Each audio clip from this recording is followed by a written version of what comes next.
All right, next section 2.7.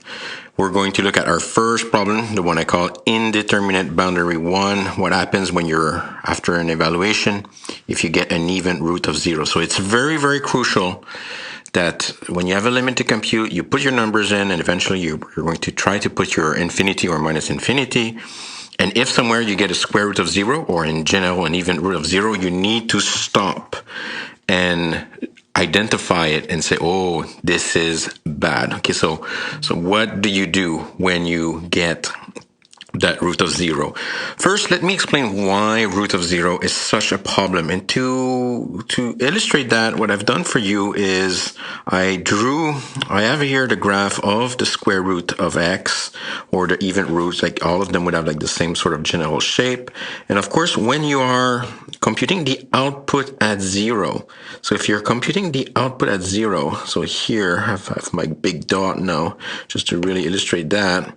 So if you are computing your output at zero, there's no problem. Computing the output at zero is a non-issue. Okay, so f of zero, or the square root of zero, as an output can be computed without any issue. But the problem is when you're studying the numerical behavior of that function around zero. So yes, like output f of zero. So this is my square root function. So f of zero as an output, there's no problem. Square root of zero is simply zero.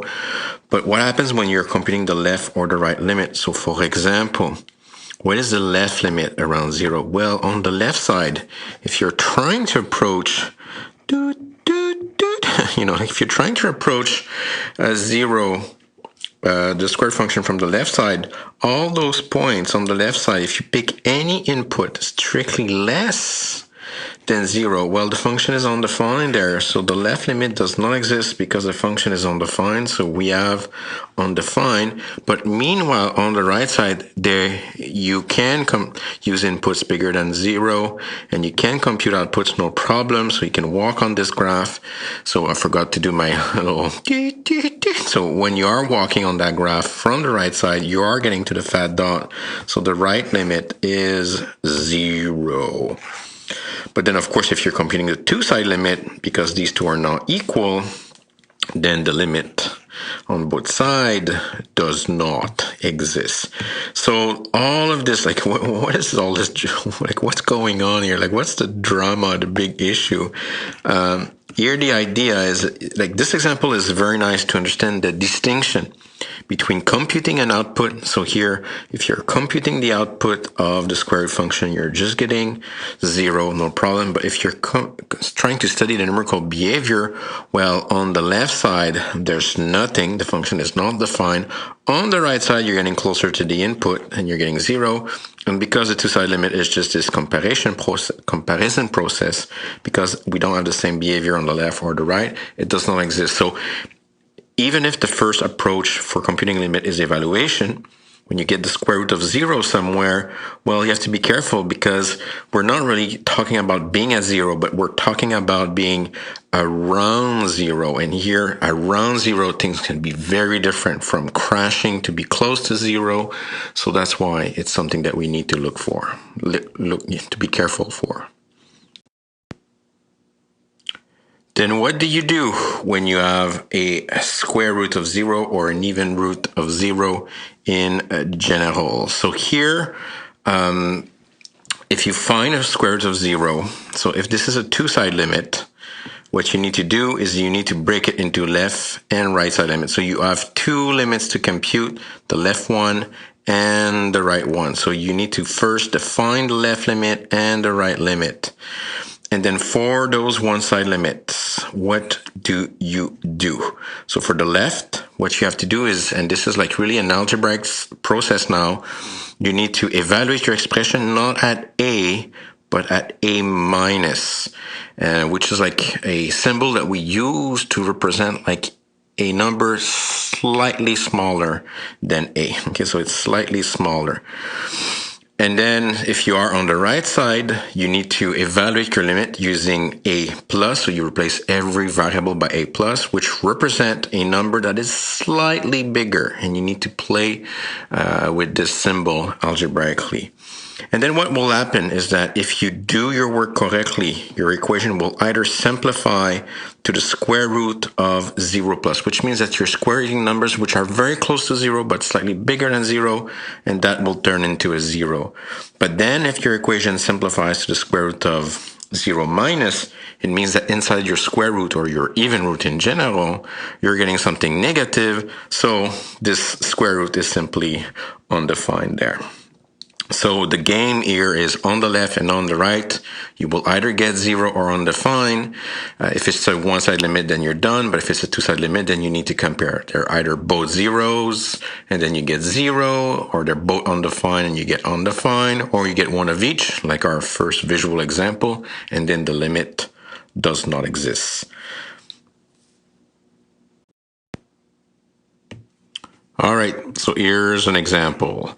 So compute the limit when x approaches 2 of square root of 4 minus x. So if you just try to evaluate, okay, so we don't know it's a problem yet. Okay, so you replace x by 2. So you get 4 minus 2 squared, square rooted, and then you get the square root of 0, which is not just 0. So because this is a limit computation, you have to stop and say, whoa, this is a bad limit. Okay, so what's the process now? So the first thing you do, because this is a two-side limit, you need to go left and right. If this was only 2 minus or 2 plus, you would start the exact same way. You never start with putting 2 plus or 2 minus. You put whatever number you're at, so at a. So even if it's a left or right limit, but because we get root of 0, we'll need to do some evaluation. So first, let's compute the left limit. So here, let's compute the limit as x approaches 2 minus. Actually, when I'm doing this, I like to define the left and right limit right away, because this really shows me that you know that this is how you handle the square root of 0, by defining the left and right limit, and then I compute them. So now what you do, you don't replace it by 2, you replace it by 2 minus. So you get 4 minus 2 minus squared, square root of. So be careful here. 2 minus is not negative 2, right? It's a number less than 2, like for example 1.9. And what happens when you square 1.9? Well, when you're going to square 1.9, sorry, you're going to get a number that will be less than 4. So 2 minus squared is 4 minus. Okay, so here 4 minus 4 minus. So be careful, you're so used 2 minuses become a plus. The minus here is to say, hey, we have a number smaller than 2. If you square it, it will be smaller than 4. And now you have the square root. Now 4 minus 4 minus. Again, here, if you need a number just to think, it's not really part of the solution, but sometimes it helps. If you have 4 minus a number very close to 4, but smaller, like let's say 3.9, 4 minus 3.9 will be 0.1, which will be a number bigger than 0. So this will give you the square root of something bigger than 0, and the square root of something bigger than 0 will be fine, and it will give you a 0. So we get 0 here on the left side. So this is a good example just to show you it's not because it's on the left that it's undefined. It depends on the question. Here on the left side, we do get 0.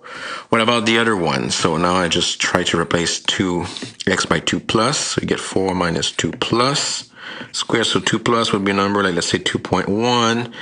And if you have 2.1 and you square it, you can use your calculator, don't be ashamed. Okay, so you have 2.1. When you square it, it will be a number bigger than 4. So you're going to get sorry, I just want to finish my equation here. We have the square root. So 2 plus squared will be 4 plus. So you get 4 minus 4 plus. And then if you have a number slightly bigger than 4, let's say 4.1, if you have 4.1, okay, so if you have 4.1, if you do the subtraction, 4 minus 4.1 will be very close to 0, but will be smaller than 0. So you're going to get 0 minus, and the square root of 0 minus. So you're trying to square root negative numbers, strictly negative number, you're getting undefined. And because these two things are not equal, when you compare the left and the right, then you can conclude safely, okay, so you can conclude that the limit as x approaches 2 of the square root of 4 minus x squared does not exist. Okay, so we have this conclusion. So here, just a quick remark. All my examples are two-sided, but if the question was just, let's say, the limit going to 2 minus, the first bit here, okay, would be exactly the same. It does not matter if you have a left or right limit. You plug 2 in it. Okay, you hope that it's going to work out with the plus, with the 2, the regular 2.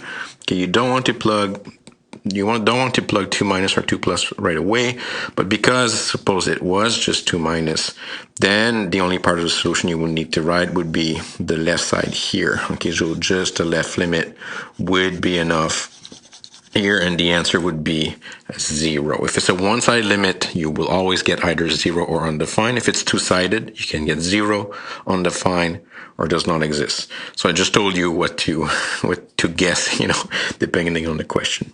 All right, let's move on. So next example for square root of 0 problems. So for square root of 0 problems, for this one we have to compute the limit as x goes to 1 of the square root of 1 minus x multiplying 1 minus the square root of x. So first you try it. Okay, so you get 1 minus 1.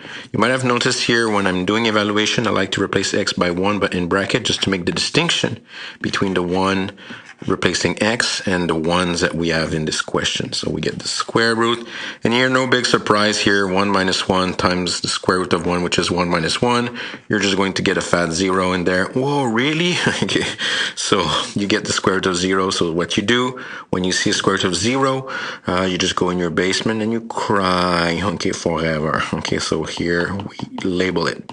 Okay, bad limit. So what's the process now? The process is to identify the left and the right limit. Define them. So let's compute the limit as x approaches 1 minus. I like to start with the left.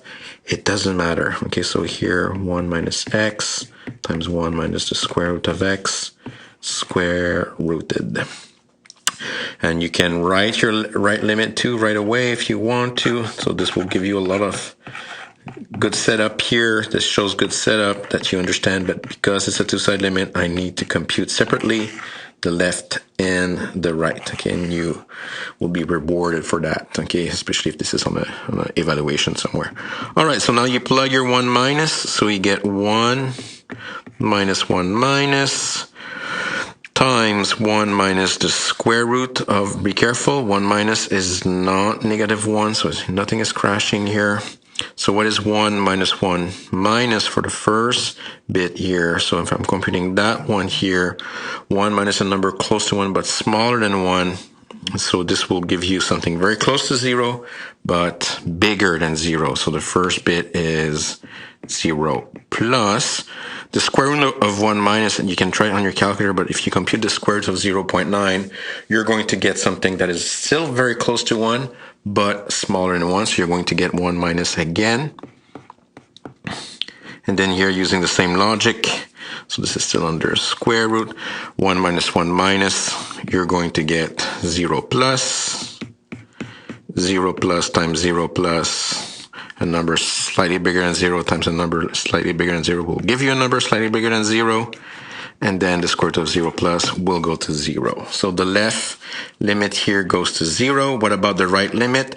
Will it go to undefined? It seems to be the pattern so far. Of course, this is why this question has been selected. So if you replace x by 1 plus now, you're going to get 1 minus 1 plus times this 1 minus the square root of 1 plus, all that under a nice square root. 1 minus 1 plus, so if you're computing that part here, this will give you 0 minus, because 1 plus is a number slightly bigger, like 1.1. 1 minus 1.1 will be minus 0.1.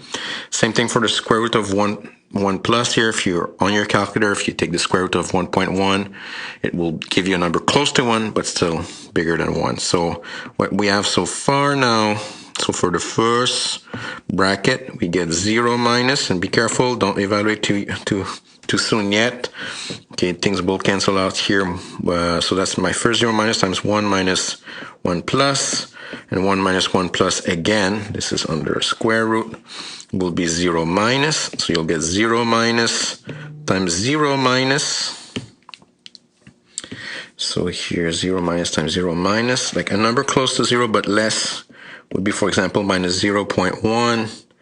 Well, if you have minus 0.1, multiplying minus 0.1, it will give you plus 0.01, so it will give you a number close to 0, but bigger than 0. So it's going to give you 0 plus, and then the square root of 0 plus is going to give you 0. So now, yes, the left and the right limits are equal.